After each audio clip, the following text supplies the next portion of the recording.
All right. So here we are, Erev Shabbos Mevorchim Elul. So a little bit of introduction today, which Beis Hashem will deepen in the coming weeks as we approach Rosh Hashanah. And that is, it's the famous question that the Alter Rebbe in the Lekutei Torah asks, for which he brings, which I think we're all familiar with, the famous Marshal of the king in the field. What's the question? The question is this. What is Elul? The Chodesh Elul was and is the third 40th day that Moishe Rabbeinu was sent in Har Sinai for the third and final time. And the conclusion of it was Yom Kippur, 40 days from Rosh Chodesh Elul is Yom Kippur, where he elicited Hashem's forgiveness and received the second set of luchas. Right, the first 40 days were the first set of luchas, came down on the 17th of Tammuz, finally the Jews worshiping the golden calf, goes up again for 40 days, the second period, Hashem is not appeased, Hashem is angry with the Jewish people, he comes down after 40 days and informs them of such, and the whole teshuvah which follows, and the final 40 days is reconciliation and forgiveness. So during that final 40 days, Moshe Rabbeinu evokes, and what's revealed is the Yud Gimel Midas HaRacham, the 13 divine attributes of Hashem's mercy. Now, so this happens, one of the great revelations of Chassidus and Kabbalah is that everything that we celebrate, we're not celebrating events that happened in the past, but they're happening currently. And not only are they happening currently, but they're happening in a deeper way than ever before. So every year, Rosh Chodesh Elul begins the revelation in the world of Hashem's 13 divine attributes of mercy in a higher way than ever before. It's true of Pesach, Rosh Hashanah, and so on. The Alter Rebbe's question is, if so, how is it that the days of Elul remain ordinary weekdays? To explain his question, the revelation of the Serachamim is higher than creation, higher than the natural order. And quite simply, why is it higher than natural order? Because if you sin, to illustrate, you're given a recipe. You say you make a cake.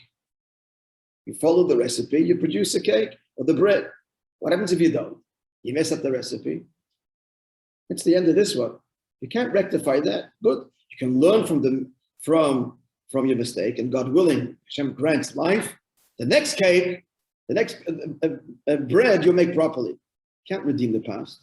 That's the law of life. What was. One cannot retrieve time. But to the revelation we give with the Serachamim, it's possible to be aroused to a level of teshuvah that retroactively redeems the past. That's otherworldly. That's beyond the limits of time, beyond the limits of space. And it's a revelation of a likus of godliness that's higher than creation. It's reflected in the number 13. Number 13, Echad. 1, Aleph, Ches, Dalet. 1 and 8 and 4 is 13. Ava, also Aleph, Hey, Beis, Hey. 1, 5, 2, and 5 is also 13. The deepest, there's different levels of Ava, but the deepest levels of 1 create unity, oneness. That's why they share the same gematria, Echad and Ava. Love is becoming one with the object of your love. Because of the Eibusher's great love for us, in other words, he affords us the opportunity to transform our past, so much so, through the highest level of love. The Gemara says that ordinary tshuva erases the past. Tshuva out of fear. What's the fear? Fear of purgatory, fear of punishment, fear of many levels to fear. Fear of living a life that's meaningless, just doesn't feel good. So that will erase the past, not transform it. Because that's a tshuva motivated out of self. I don't want to be in this place. I don't want to be punished. I want Gamun. How can that transform your past? You're locked into self, the natural self. What you did, you're announcing it. You won't be punished, but you can't transform it. What's going to transform it is, the Gemara says, tshuva mi'ava. Love is the problem of the sin when tshuva is out of love is not I failed. I failed you, not my fail. It's about you. How could I have done this to you? How could I have been so insensitive to you? It's a whole different level of tshuva. And that transforms the past. How does it transform the past? Because it touches a level of the neshama that is boundless, touches a level of Hashem that is beyond time, and it can transform the past because it's the past sin that has transformed me. Why did I sin? Because I was into me. You don't sin unless you get a gain. And now it's not just I'm replacing, I wanted sin, now I want mitzvahs. It's still me. It's still about me. But now I come to recognize the life of Yiddishkeit is a good life. It's still about me. That can't transform the past because I'm not transformed. But if it was about me and now it's about you, that's transformative. I transform me. I transform all the baggage I take with me. There's much more to this, but we'll leave that as we get closer to Rosh Hashanah and Yom Kippur. All to say that on Yud Gimel Midas Harachim, which is Hashem's great love for us, which stirs a great love for Him, which is beyond the limits of nature / ego self. The nature of nature is ego. Survival, that's the law of nature at all levels. I want to be. There's some famous, I think he was famous, philosopher / psychologist said that all of life can be distilled to all human life, all endeavor, the pursuit of pleasure and distance of pain. That's all it is. What that pleasure is, what that pain is, widely differs. But I want to be happy. I want to be fulfilled. I don't want to be pain. Whether that pain is whatever it is. That's all self. That's life, and you can't escape that. Can't escape. I'm tethered to the ego. Take it to self. Tethered to the self. But the emphasis is that this deep Rabbi comes from a place that's selfless, comes from a depth of the neshama. That's one with the ever-deepening, and it's about you, not me. And that's what's revealed throughout the month of Elul. It's otherworldly. The Alter Rebbe asks, therefore, the day should be like Shabbos and Yamcha, because every Shabbos and Yamcha is a revelation of this. Shabbos is the same letter as the word Toshav, tshuva. In fact, it's the high tshuva out of love. Shabbos, and Yom Tov is also called Shabbos. The word Shabbos means to cease work, but cease work, cease engagement in worldly, ego, finite constrictions, be elevated to a place, the palace, where it's about the king, about the ever-deepening. So why don't we engage the world on Shabbos? Because we're in a higher place of the divine, where it's about you and not only what I need to do and fix and my needs. That's the Alter Rebbe's question that sins on them in the month of Elul. It's a revelation of Yud Gimel Midas Harachim. How is it that the days remain ordinary weekday? Should be a whole month of Yom Tov. Of course, the answer is not, well, how are we going to make a living? It's not the answer. It's not the answer for a Yid, because that's what we have to do. So we have to do, and Hashem will provide. Just like the Torah itself says about Shemitah. The Torah itself preempts the question. And if you will ask every 7 years, not just so, for an entire year, the earth lies fallow, how will we live? How will we sustain ourselves? The Yibusha says, if you do what you have to do, I'll do what I have to do. You observe my mitzvahs, I will give the bracha the 7th year, in the 6th year, for the 7th, 8th, and part of the 9th. As Rashi explains, it will extend even into the 9th year. So if we had not to work for a whole month, maybe still provide. It's not the answer. So what's the answer? So again, the question: since every year in the month of Elul, Moishe Rabbeinu elicited in the Yud Gimel Midas Harachim originally, illuminate every year to the world, to a Yid, and stir his heart. For the 40 days, Moshe Chodesh Elul to Yom Kippur, it's by the way hinted to in the Angela Doidi V'Doidi Li, which spells Elul because the last letter is a Yud. Ani, V'doidi li, Yud 4 times Yud is 40. That's the 40 days for Rosh Hashanah, from Elul, Elul to Yom Kippur. So how is it the days are ordinary weekdays? So he don't ever give the famous Marshal of the king in the field. Let's just say the Marshal, and then we're going to go a little bit deeper in the Marshal, because if we look at the Marshal, it's like the whole Marshal seems to be inverted. But let's just read the classic Marshal. The classic Marshal is this. What does he want to explain? He wants to explain that on the one hand, it's a time of closeness to Hashem and intimacy, a oneness that's not available any other time, and yet the days remain weekdays.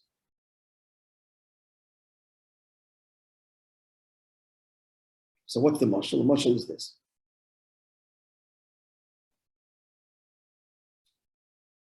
I'm going to quote it verbatim because we're going to question the Marshal, so we need to hear the way he says. When the king is in the field, then everybody can approach it. And he displays a pleasant disposition and a smiling countenance and receives them all. When he goes into the city, so then, and to the city and to the palace, then only the choice people and people of distinction enter. But when he's in the field, it's accessible to everybody. End of Moshe. So just simple understanding of this parable. He said, Shabbos and Yamcha is the kings in the palace. We all get a gilded invitation, the invitation of the halachas of Shabbos and Yamcha. Observe these laws, not just physically, but their spiritual meaning. And that elevates you into the palace. We extract ourselves from our worldly affairs, which means our needs. The essence of Shabbos is the essence of Shabbos. And Yom Tov is kol malach techasuya. Everything is done. Now just think about that for a minute. What's a fantasy world? It's not. I owe the bank and I've got all kinds of problems. But on the true menucha, and there's no other menucha. Menucha is in the mind. It's not just I'm not physically exerting myself or going to work.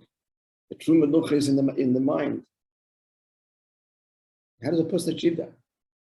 The reality is, once he lives now in denial, for 24 hours, he's in denial. He lives in a fantasy world when the Ein Olam Haba. What does it mean? Because that means that Shabbos and Yom Tov, if he connects to a level where it is all, it is. Notwithstanding the deficiencies in the physical world, but from the higher perspective, higher than creation, it is all perfect, not revealed to us as we're in the, but it really in essence is. So Mashiach comes, which is the day of all Shabbos, not a new world, we'll just see that everything in creation is all perfect. It's all godliness, it's all Him. And Shabbos is a taste of that.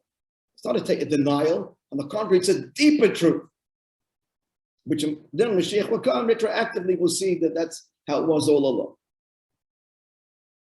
But that's not so easy to observe Shabbos like this. The physical part is the start, and that's the critical part. The halachas of Shabbos, that really is all designed to elevate us to dine by the king's table, by the palace. It's an invitation for every Jew to dine at the king's table, to be in a world of the divine, of godliness.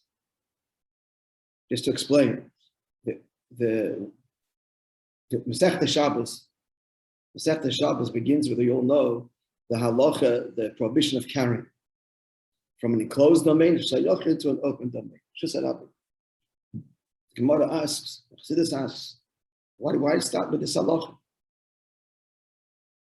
The rest of the Masechta follows Sidur de Pas, the way bread is made. We're starting with carrying. The last one of the answers is because it's the weakest halacha in terms of what have I done to the handkerchief from my house outside. All that halachas, I can see how I'm changing, manipulating nature, which is basically all the halachas. All the prohibitions of Shabbos are not about exertion. You can carry this table in this room back and forth without air conditioning, and you exert. You didn't do any issa. It's about changing, manipulating nature. I've got to fix it because I've got to get what I need to get. What's carrying? So you're carrying, you just get from here to there. Therefore, the Masechta begins with that. It should not be treated lightly. Sidis explains, because carrying, that's the essence of Shabbos. What's carrying? Not to go from Reshus HaYochid, the singular domain, to the open domain. Shabbos, we're all in the Reshus HaYochid, Yechidoi Shel Olam. We're all in the world, the domain of the singular one, the united world. The world where godliness is revealed. Reshus HaRabbi means the domain of the many, the fragmented world of conflicting egos and conflict and competition. So Shabbos, we're elevated from that imperfect, fragmented world. One day it'll become all Shabbos. The whole world will be in Hashem's embrace. And each Shabbos we get a taste of the Reshus HaYochid. So that's the first halacha. Don't go out of the Reshus HaYochid. Remain in the domain of the one, of the Yochid. Yechida Shel Olam, the one of the world. And look at all of nature, it's all permeated with Hashem's presence. That's why one of the halachas of Shabbos is boiler. We know how to extract. Not extract the bad from the good. The deeper meaning is, or even the good from the bad, has its limitations. That's spiritually, it's refining, elevating the world, extracting the divine sparks. It's a perfect world on Shabbos. You don't have to fix it. So to observe that, here's the invitation, here's the commandments, here are the halachas. When a person observes it, then you're there. If you don't, you're not there. Of course, the foundation is the physical observance. But the soul of it all is entering into the Reshus HaYochid. That's why it's about community, it's about family, it's all about oneness. Right? Where Hashem is revealed, there's naturally oneness with family, with husband and wife, community, all being the domain, the united encircled domain. That's Shabbos and Yamcha. So we're transcending. What's Elul? The gewaltige chiddush of Elul is that the king is where in the field, which means it's a meidic thing that Hashem affords us to connect to his transcendent oneness, even as we are engaged in our worldly pursuits. We are moved by it even here. This is a gift of the month of Elul, takes all the way to Yom Kippur. So this is conveyed by the king in the field. There's this intimacy, this oneness, this connection. It's not happening. Hashem is not saying, come and know me by lifting yourself from your engagements, from your all of your worldly and earthly ties. And on this day, touch the transcendent eternal truth, the Yom Shekol Shabbos. The extraordinary gift of Elul is I'm still in this world and cognizant in my weekday, in my place of business. With all of the struggles, it's not a perfect world, it's not Shabbos yet. And that's where I am. I'm not at the level of Shabbos. That's why it says, Talmidei Chachamim are called Shabbos. Because they live this way a whole weekday, they're in this transcendent state. That's the Talmid Chacham. Just by the way, a little story. I'm going to tell you a little story, illustrates this.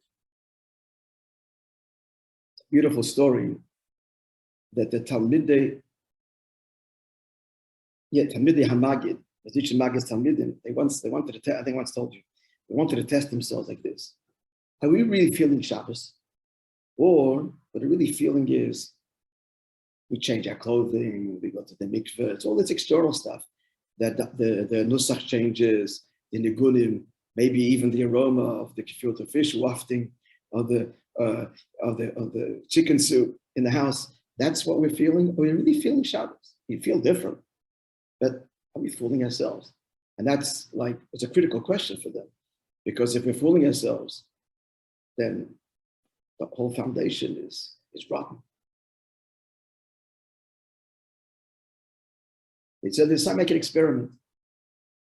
On a regular Wednesday, we're going to behave like it's Shabbos.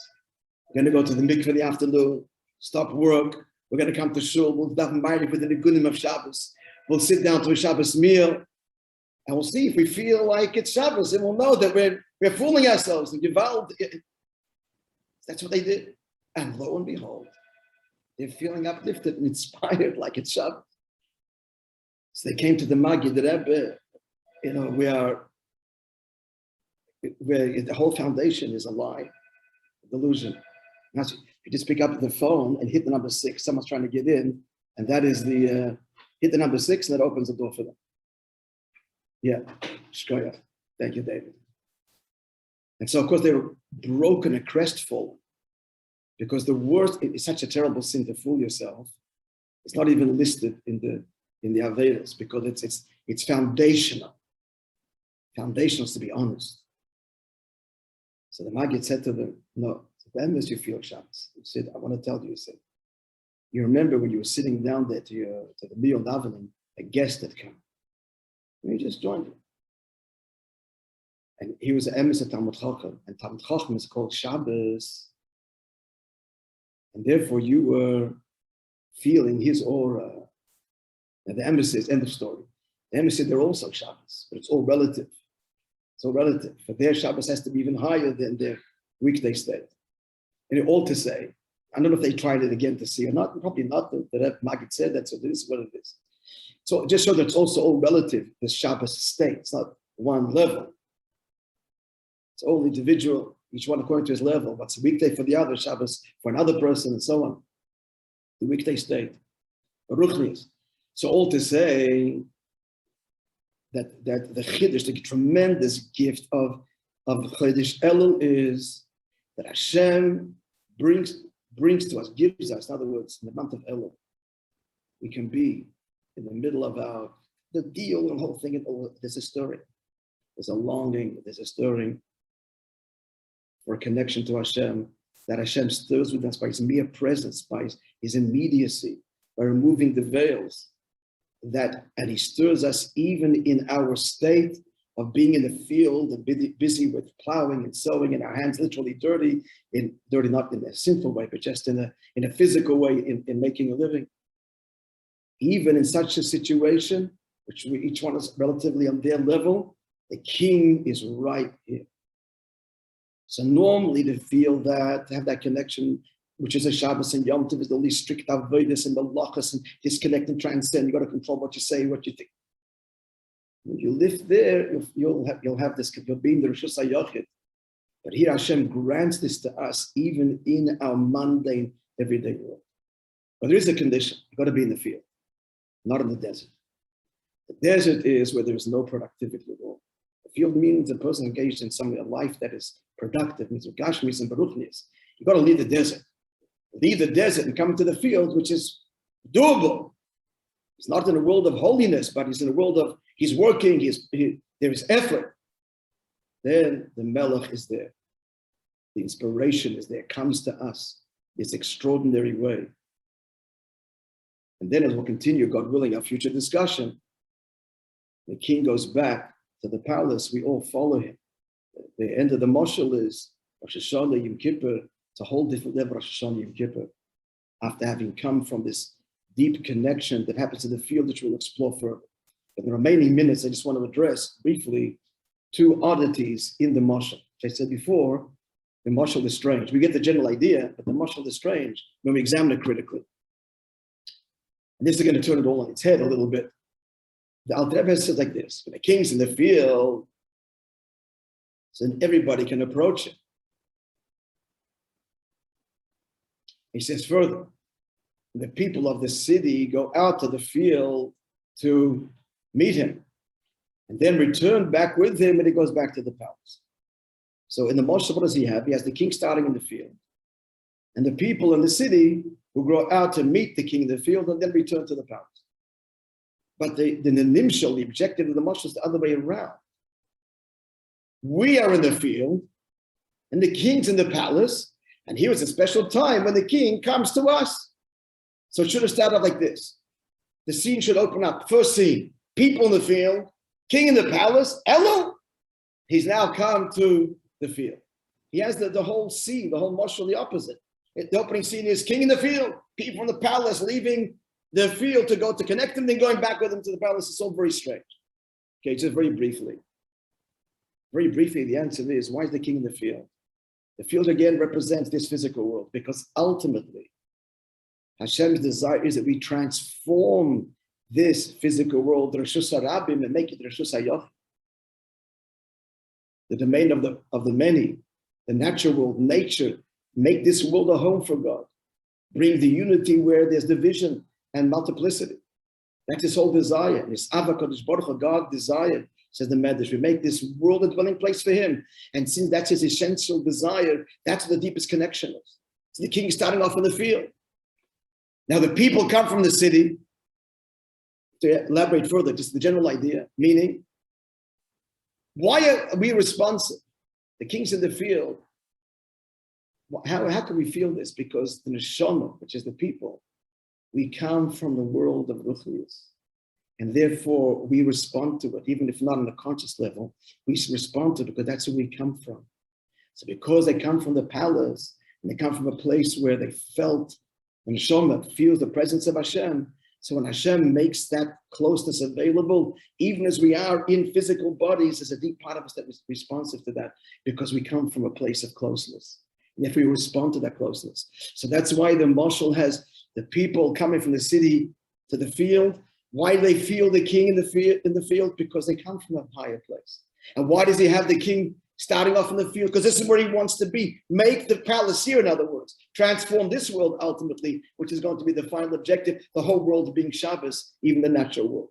So this explains a little bit the subtlety, the reversal of the players, as it were, in the Marshal. The conclusion is that this Shabbos, starting in a few hours, Shabbos Mevorachim. Shabbos Mevorachim is an extraordinary Shabbos because it blesses the entire month. And anything which blesses means it's even a higher level. In order to bless, you've got to be higher. So even higher than we're describing that. On Shabbos Mevorachim, what are we getting?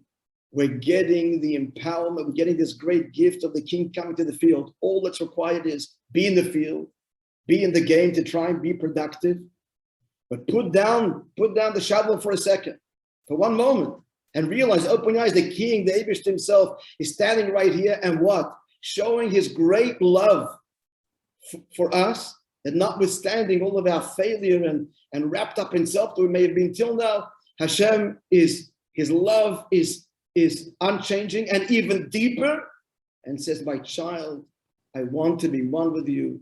Respond to me with the love that I'm showing you. And with this, the whole past, whatever was, will be transformed. This is the gift that is happening in the month of Elul, with every passing day deeper and deeper and deeper. That is being blessed on this Shabbos. So the Eibishter, in simple language, is showing this intimacy and closeness and love in such a way that we can sense it and feel it and respond to it, even not as we are in the transcendent world, the Shabbos and Yamcha, disengaged, but even as we are in our worldly, natural needs state, the field. Even here, we can feel this, and he's right here and doesn't leave our side and is hoping as a kavayochel that we will look up to him with the same love and longing that he wants and desires to be connected to us. Hashem says, I want to be part of your life and everything, even as you are on the field. And he's showing this to us in the month of Elul. This is the 13 divine attributes that which say, no matter what you do, no matter what, it doesn't matter. The 13 midas transform it all and achieve a new level of oneness. And Hashem is saying, open up to me, respond to me, this great love that I'm showing you now. Amelach Basada. Extraordinary gift. So Shabbos Mevorachim is a time to really connect to this, and our davening in the Tehillim, and the recognition we're going to bring this. We are granted and gifted this for the next 40 days. It hasn't stopped there. It lifts us, God willing, going forward. Have a wonderful Shabbos, everybody. Yeshikoyach, good Shabbos, good Shabbos. Good Shabbos. Beautiful. Good Shabbos. Good Shabbos. The davening is downstairs there. Beautiful. Shkoyach. Nusi, I want to hear a word about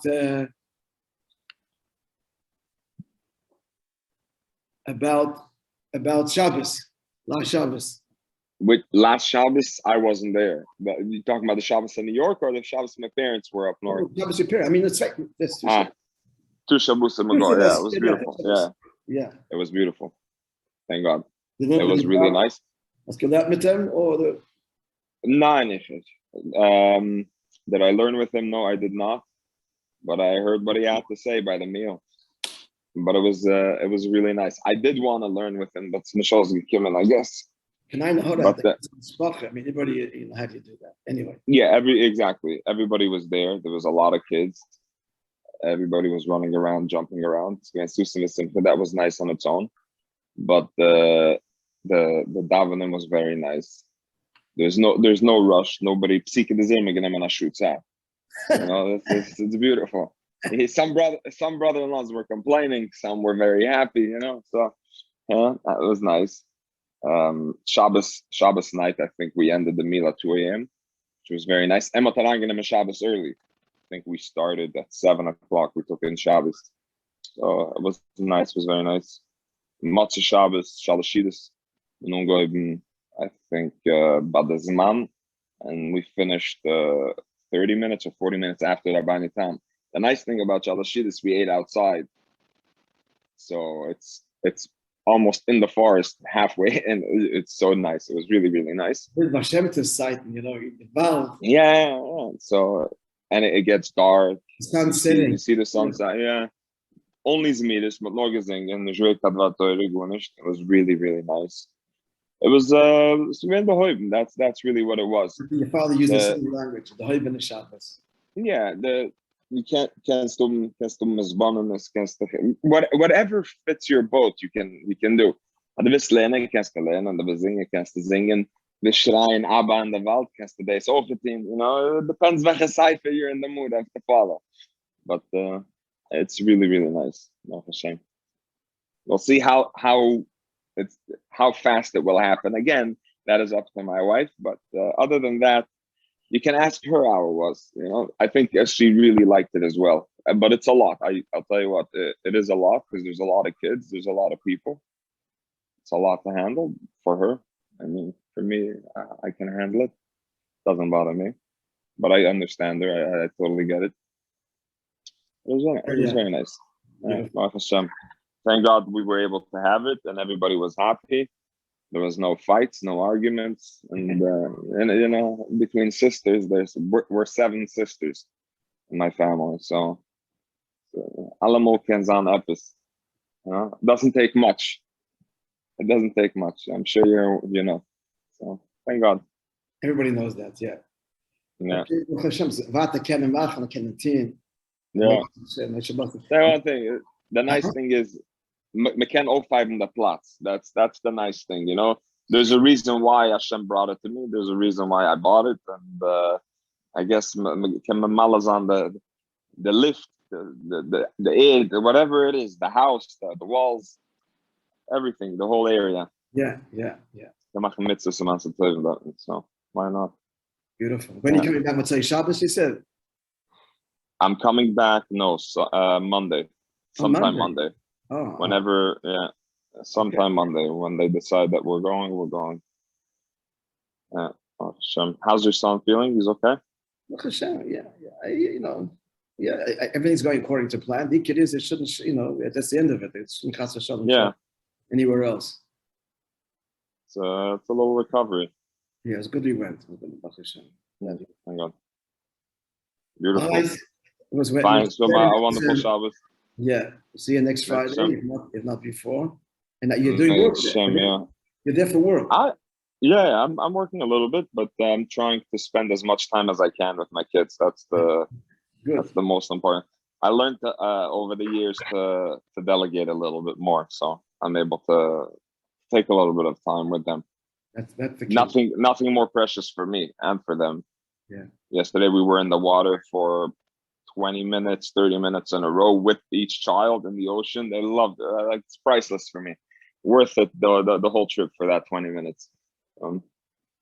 Jumping with them in the waves. It's yeah. You know, one thing, we were flying with the kids, and they don't realize anything. They're complaining actually that they're on a private plane because it's a small plane and there's not many other people and they want to.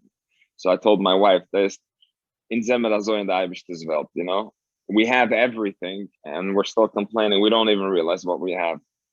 The innocence of a little kid.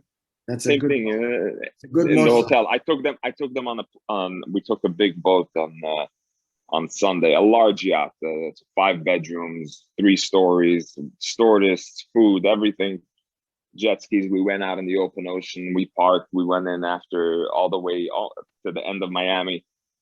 They came back home, put them to sleep, gave them a kiss. I'm like, so how was the day today? You guys had fun? Both of them together at the same time.